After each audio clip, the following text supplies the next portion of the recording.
Dirisha la usajili likiwa liko wazi, Simba Sports imeendelea kuongeza wachezaji kaza wa kaza kwenye maeneo tofauti tofauti ili kuhakikisha kwamba wanaimarisha safu yao ya ushambuliaji, kiungo na ulinzi, kwa sababu ukiangalia wamesajili katika maeneo yote ya klabu yao, kwenye eneo la ulinzi, eneo la kiungo na eneo la ushambuliaji.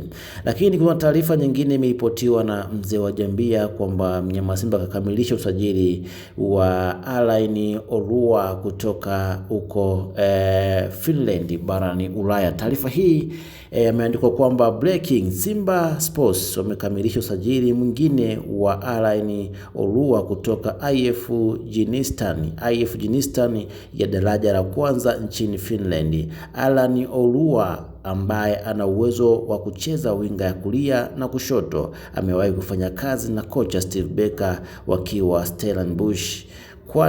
Kwani Simba Sports mnatakaje?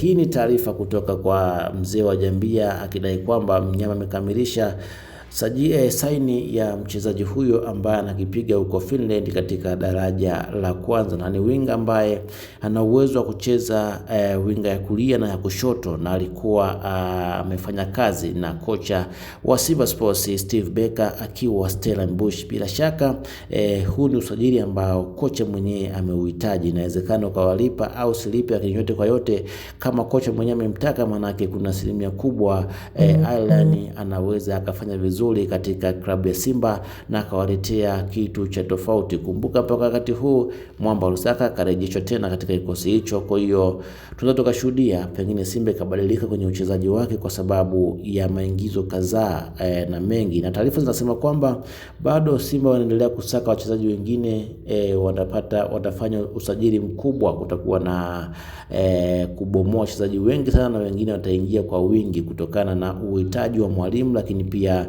na uhitaji wa matokeo ya haraka kutokana na pressure iliyopo katika klabu ya Simba. Bila shaka kwa sajili wanazofanya ni nzuri, lakini hatujui nini kitajiri kwenye sajili hizi. Je, watakriki wakija Tanzania au la? Lakini yote kwa yote hizi sajili zote tunazoziona, kuna asilimia kubwa kocha Steve Barker amehusika kusajili wachezaji hawa.